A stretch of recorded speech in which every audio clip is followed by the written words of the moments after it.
Lecture में हमने discuss किया था प्रतिरोधों का संयोजन। प्रतिरोधों के संयोजन में हमने पढ़ा है श्रेणी क्रम संयोजन और समांतर क्रम संयोजन।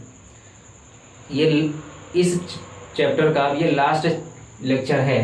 इस लेक्चर में हम डिस्कस करेंगे किसी भी परिपथ में प्रवाहित होने वाली ऊर्जा यानी वैद्युत ऊर्जा, जिसे जूल का नियम के हिसाब से हम पढ़ेंगे, यानी वैद्युत ऊर्जा तथा जूल का नियम।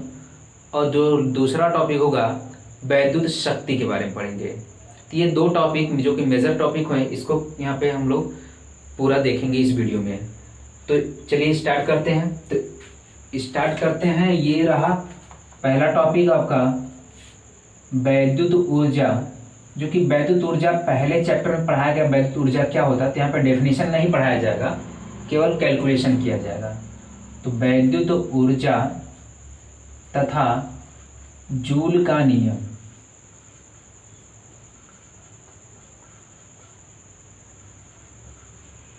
वैद्युत ऊर्जा तथा जूल का नियम।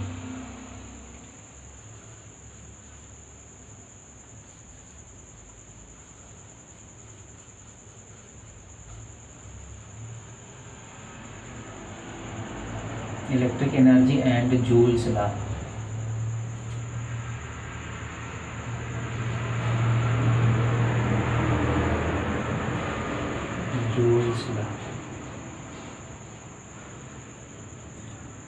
तो electric energy and Joule's law.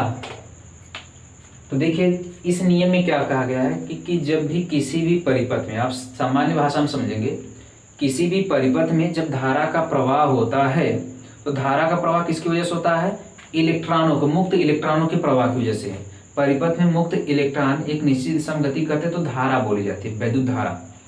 तो जब ये इलेक्ट्रॉन जब गति करते हैं तो परमाणु से टकराते हैं, तो परमाणु से जब टकराते हैं तो यहाँ पे ऊर्जा मुक्त होती है, जिससे परिपथ का एक तरीके से प्रतिरोध भी आप पीछे पढ़ चुके हैं। तो परिपथ का प्रतिरोध होने की वजह से, यानी रुकावट होने की वजह से, एक दूसरे से टकरा जाते हैं। जब टकरा जाते हैं तो टक्कर से ऊष्मा उत्पन्न होने लगती है। इस घटना को बोलते हैं ऊष्मी प्रभाव, यानी वैद्युत धारा का ऊष्मी प्रभाव कहते हैं। यानी वैद्युत धारा प्रवाहित करने पे ऊष्मा मिलती है, और इसी ऊष्मा को जूल ऊष्मा कहते हैं। क्या कहते हैं? जूल ऊष्मा। तो ध्यान रहे, जब किसी भी चालक में लंबे समय तक के लिए अगर धारा का प्रवाह हो रहा है तो वह चालक गर्म होने लगता है, यानी चालक से ऊष्मा उत्पन्न होने लगती है, और उस ऊष्मा को बोलते हैं जूल ऊष्मा, और इस प्रभाव को बोलते हैं वैद्युत धारा का ऊष्मी प्रभाव। तो यानी कि जूल का नियम क्या है कि जब किसी चालक में लंबे समय के लिए धारा प्रवाहित की जाती है तो चालक के प्रतिरोध के कारण चालक से ऊष्मा उत्पन्न होने लगती है, जिस ऊष्मा को बोलते हैं जूल ऊष्मा, और इस प्रभाव को बोलते हैं क्या है? जूल का नियम या फिर वैद्युत धारा का ऊष्मी प्रभाव। तो वैद्युत धारा का ऊष्मी प्रभाव यहाँ पे नहीं पढ़ना है, वो क्लास 10th में पढ़ना था। यहाँ पे उसी को जूल का नियम कहते हैं। तो चालक में धारा के प्रवाह की वजह से, धारा के प्रवाह की वजह से क्या उत्पन्न हो जाता है? ऊष्मा उत्पन्न होता है, और इस ऊष्मा क्या कहते हैं? जूल ऊष्मा। उसी का कैलकुलेशन हम करेंगे, क्या कि कितनी ऊष्मा उत्पन्न होती है। तो अगर हम मान लें कि किसी भी चालक को V वोल्ट की बैटरी से कनेक्ट करके उसमें धारा का प्रवाह किया जा रहा है, तो बहुत ही सूक्ष्म समय यानी dt टाइम के लिए जो ऊष्मा उत्पन्न हो रही है उसका कैलकुलेशन करेंगे। तो मान लेते हैं, माना किसी चालक में dt समय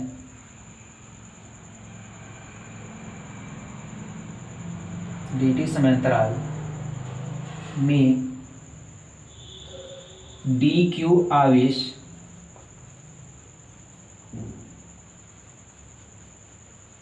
प्रवाहित होता है, तो वैद्युत धारा कितना होगा वो कैलकुलेट कर लेते हैं। तो वैद्युत धारा I बराबर क्या होता है? Q/T। Q क्या है? dq। टाइम क्या है? dt। ये मिला, यहाँ से dq को ही निकाल लेते हैं, which implies that dq equal to क्या हो जाएगा? dt इधर डिवाइड इधर के मल्टीप्लाई, तो I dt। ये समीकरण नंबर 1 हो गया। अब जब सूक्ष्म समय अंतराल में dt में डी क्यू आवेश प्रवाहित हुआ तो कितना धारा निकला, तो धारा आई बराबर D Q by D T, क्योंकि धारा बराबर होता है आवेश बटे समय, तो आई बराबर डी क्यू बटा डी टी। यहाँ से डी क्यू निकाला, ये डी टी इधर डिवाइड में था, इधर के आई में मल्टीप्लाई हो, तो आवेश बराबर इतना मिल गया। अब जब इतना आवेश प्रवाहित हो रहा है, तो जब आवेश प्रवाहित हो रहा है भी वोल्ट की विभवांतर देने पर, तो भी वोल्ट के विभवांतर से इतना आवेश की मात्रा प्रवाहित हो रही है, तो कार्य हुआ होगा, तो कार्य निकाल लेते हैं। अतः किया गया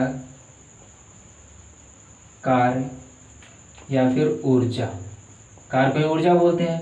तो जब सूक्ष्म आवेश प्रवाहित हुआ तो कार्य भी क्या होगा, छोटा डी डब्ल्यू बराबर, कार्य बराबर क्या होता है, विभव और गुणे आवेश। अब यहाँ से ये तो छोटा सा कार्य है, कितने समय के लिए कार्य है, dt टाइम के लिए। तो किया गया कार्य यानी बहुत ही छोटे टाइम इंटरवल के लिए, dt टाइम के लिए इतना कार्य करना पड़ा। इसी को और सॉल्व कर ले, देखो v और dq को भी यहाँ पे मालूम है i dt, तो कुल कार्य निकाल लेते हैं। तो समय t तथा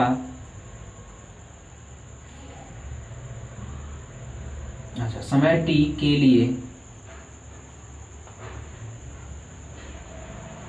किया गया कार्य या ऊर्जा, तो जब t समय के लिए करेंगे तो यानी कुल टाइम के लिए, तो क्या करेंगे, इसको समेशन कर देंगे। तो यहाँ से समेशन कर लेंगे डी डब्ल्यू इक्वल टू, ये भी summation V I D T, हर पूरे समय के लिए बात कर रहे हैं, तो ये क्या मिल जाएगा डब्लू, ये क्या मिल जाएगा वी आई डी टी, किसमें मिल जाएगा टी में, तो डब्लू बराबर क्या मिलेगा वी आई टी। तो डब्लू बराबर वी आई टी, ये मिला वैद्युत ऊर्जा, डब्लू क्या है वैद्युत ऊर्जा वी आई टी, ये हमारे पास हो गया समीकरण नंबर 2। फिर हम लोग ले सकते हैं, चूंकि हम लोग जानते हैं v बराबर क्या होता है आई इंटू आर, ओम के नियम से, तो यहाँ पे v का वैल्यू रख देंगे, तो w इक्वल टू क्या मिल जाएगा, v की जगह i इंटू आर रखेंगे तो आई आर, फिर इंटू आई इंटू टी है, तो क्या मिलेगा आपको w equal to I into I square R into T. ठीक, ये फार्मूला मिला हमारे पास, ये समीकरण नंबर 3। फिर हम लोग अगर रख देते यहीं पे I का वैल्यू रख देते इसी ओम के नियम से, I equal to V by R, यहाँ से I निकालेंगे तो ये आर आके इधर डिवाइड हो जाएगा, तो I equal to V by R, यानी ओम के नियम से ही रख रहे हैं। तो ये W इक्वल टू क्या मिल जाता, I की जगह वी बाई आर रखते तो V square by R square into R into T है, तो आर से आर कैंसिल, तो W इक्वल टू क्या मिल जाएगा V square by R into T, ये एक तीसरा फार्मूला मिल गया।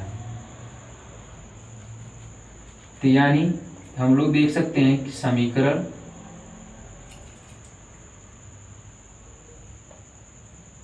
दो, 3 तथा 4 से वैद्युत ऊर्जा W इक्वल टू क्या मिल गया वी आई टी, और यहीं इक्वल टू क्या मिला आई स्क्वायर आर टी, और यहीं मिला V square by R into T. ये 3 फार्मूले हमको मिले। ठीक, जब करंट और वोल्टेज दिया हो तब, केवल करंट दिया हो तब यह, और केवल वोल्टेज दिया हो तब ये फार्मूला लगाएंगे। तो अलग अलग रिक्वायरमेंट के हिसाब से अलग अलग फार्मूला हम लोग यूज करेंगे न्यूमेरिकल में। तो ये रहा वैद्युत ऊर्जा।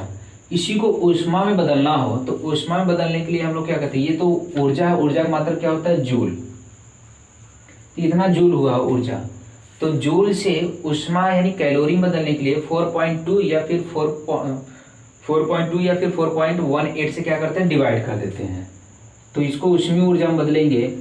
तो ऊष्मीय ऊर्जा H इक्वल टू क्या होता है ऊर्जा अपान 4.2 या फिर ऊर्जा अपान 4.18, तो ये किस में बदल जाएगा कैलोरी में। तो यानी कि अगर ऊष्मा निकालना हो तो W में 4.2 से क्या कर देंगे डिवाइड, और W का वैल्यू क्या है वी आई टी, किससे डिवाइड करेंगे 4.2 से, बराबर आई स्क्वायर आर टी है, किससे डिवाइड करेंगे 4.2 से, बराबर V square by R into T है, किससे डिवाइड करेंगे 4.2 से, तो ये मिल जाएगा ऊष्मा। तो जूल को हम लोग ऊष्मा में बदल सकते हैं कैसे 4.2 से डिवाइड करके। तो ये रहा वैद्युत ऊर्जा तथा जूल का नियम। जब भी किसी चालक में लंबे समय के लिए धारा का प्रवाह होता है तो उस चालक से ऊष्मा उत्पन्न होने लगती है, जिसे हम लोग क्या कहते हैं, जूल ऊष्मा। इसी प्रभाव को हम लोग बोलते हैं वैद्युत धारा का ऊष्मीय प्रभाव, यानी धारा ऊष्मा में बदल गया। अब पढ़ेंगे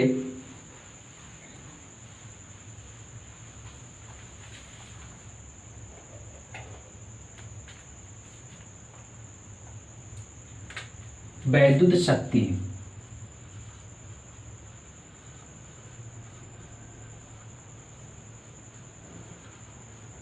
वैद्युत शक्ति, इलेक्ट्रिक पावर।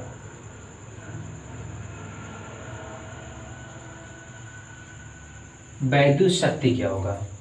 तो वैद्युत शक्ति का डेफिनेशन बहुत इजी है। किसी भी चालक में प्रति सेकेंड कितनी ऊर्जा प्रवाहित हो रही है, यानी किसी चालक से प्रति सेकेंड कितनी ऊष्मा का क्षय हो रहा है, या किसी चालक से प्रति सेकेंड कितनी वैद्युत ऊर्जा का ह्रास हो रहा है, उसे हम बोलते हैं चालक की वैद्युत शक्ति। यानी किसी भी परिपथ से प्रति सेकेंड व्यय की गई ऊर्जा को उस परिपथ की वैद्युत शक्ति कहते हैं।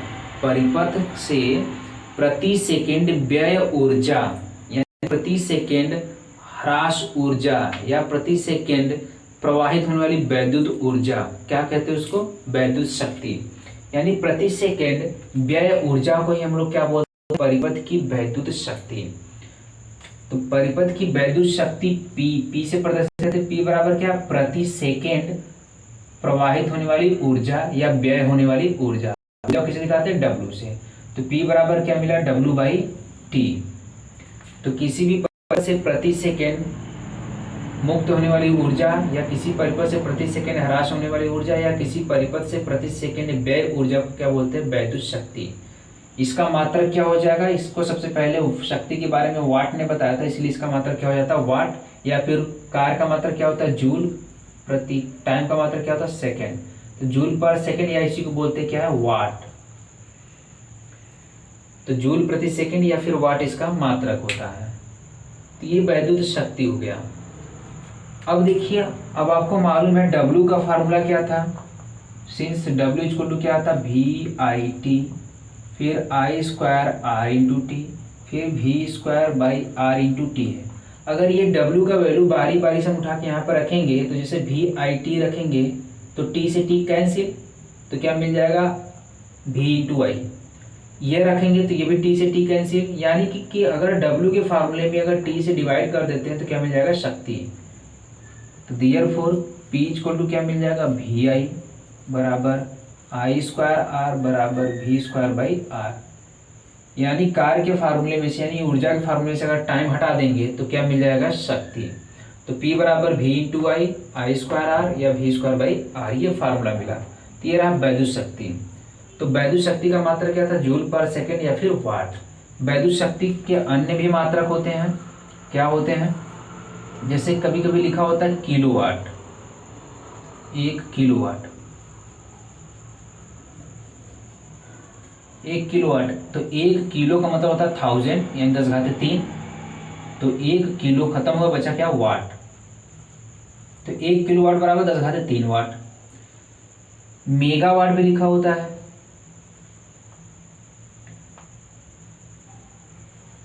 मेगावाट।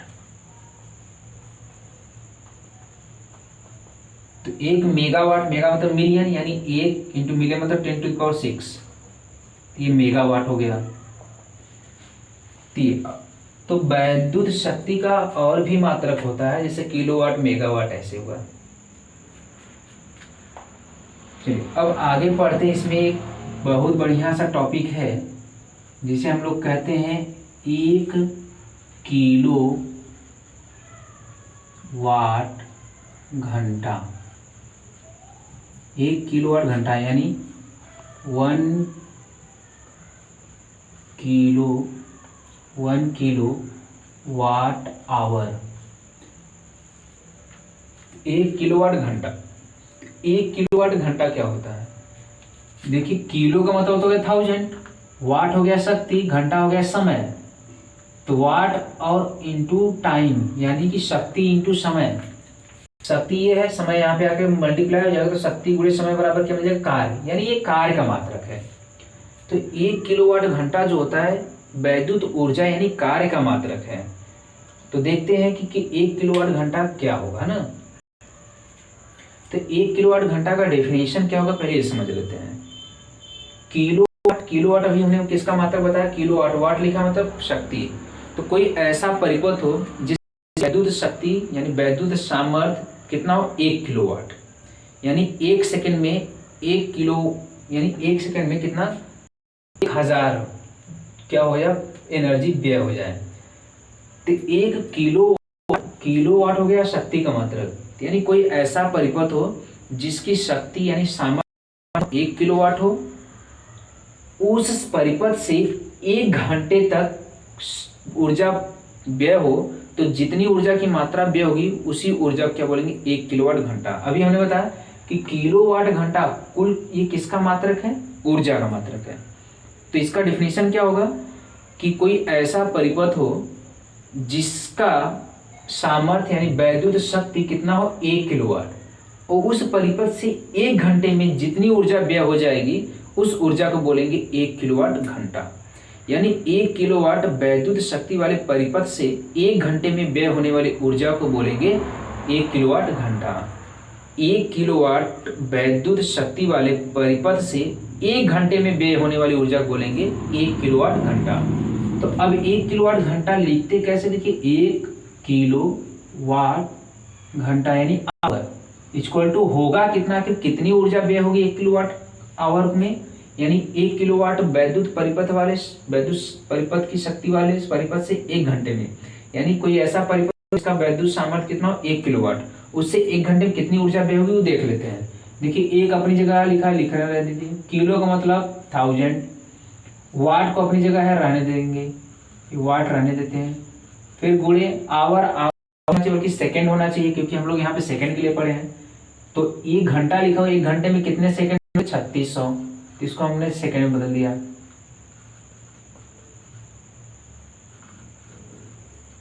तो अब देखिए 1 गुणे 10 घाते 3 और गुणे 36 गुणे यहाँ पे 2 सुनना है तो घाते 2 गुणे क्या हो गया, वाट और गुणे सेकेंड। तो वाट इंटू सेकेंड, ये है पावर वाट, ये क्या है सेकेंड, यहाँ पे मल्टीप्लाई, तो वाट इंटू सेकेंड बराबर डब्ल्यू यानी जूल। तो ये क्या मिला, 1 इंटू 36 इंटू 10⁻³ प्लस 2 कितना हो गया 5, वाट इंटू सेकेंड बराबर क्या हो गया जूल। तो 1 किलोवाट आवर, तो 1 किलोवाट आवर, इसको और अच्छे से लिख दे तो देखिए 36 लिखा है, इसको मैं 3.6 लिखूंगा तो एक जीरो बढ़ जाएगा, ये हो गया जूल। यानी 1 किलोवाट घंटा बराबर कितना होता है, 3.6 गुणे 10 घाते 6 जूल, यानी 3.6, इसको 10 क्या लिखते हैं, मेगा जूल भी लिख सकते हैं। तो 1 किलोवाट आवर बराबर 3.6 जूल होता है। तो ये इस पूरे इकाई के वैद्युत चालन के पहला जो चैप्टर चला था ये पूरा समाप्त हो गया आज। तो किलोवाट आवर भी खत्म हो गया। अच्छा, अब इसी को कभी कभी यूनिट भी लोग लिखते हैं, तो यूनिट क्या होता है मैं अलग से बता देता हूँ। एक यूनिट बराबर होता है वाट और गुणे घंटा, यानी कितने घंटे, और बटा 1000 से भाग कर दे तो क्या मिल जाता है यूनिट। ये भी ऊर्जा व्यय का ही मात्रक है। देखिए यहाँ पे किलो लिखा है तो ये किलो यहाँ से हटा देंगे उसके बाद, तो वाट गुणे घंटा बटे 1000 लिख देते हैं तो ये क्या मिल जाता है यूनिट। तो 1 यूनिट जो घर पे वैद्युत ऊर्जा मापी जाती है उसको यूनिट दिखाते हैं। तो 1 यूनिट बराबर क्या हो गया, वाट और गुणे घंटे बटे 1000। अगर दिन के हिसाब से लिखते हैं तो आगे इसी फॉर्मूले में क्या लिखते हैं, दिन। अगर दिन भी अगर आपको मालूम हो तो ऐसे दिन लिख देंगे यहाँ पे, यानी वाट गुणे घंटा गुणे दिन बटे 1000, यानी कि कितना वाट का वैद्युत शक्ति का परिपथ है आपके पास, एक दिन में कितने घंटे चल रहे हैं और कुल कितने दिन चले हैं, ये गुणा करके 1000 से भाग कर देंगे तो यूनिट मिल जाता है। तो फिलहाल में यहाँ पे 1 यूनिट लिखा हुआ है इसलिए केवल क्या लिखेंगे, दिन नहीं लिखेंगे। तो एक यूनिट बराबर इतना होता है। अगर यूनिटों की संख्या बात करेंगे, यानी कुल कितने यूनिट हैं, तो यूनिटों की संख्या की बात करेंगे तो यहाँ पे दिन भी लिख देंगे। तो वाट गुणे घंटे गुणे कुल कितने दिन चला है और बटे 1000, ये हो जाएगा यूनिटों की संख्या। तो अब इसके बाद जो होगा, इसी इकाई 2 का दूसरा चैप्टर शुरू होगा, जिसमें आप सेल के बारे में पढ़ेंगे, विद्युत सेल के बारे में पढ़ेंगे, किरचॉफ का नियम पढ़ेंगे और किरचॉफ के नियम का अनुप्रयोग पढ़ेंगे। तो आज के लिए इतना है। Thank you.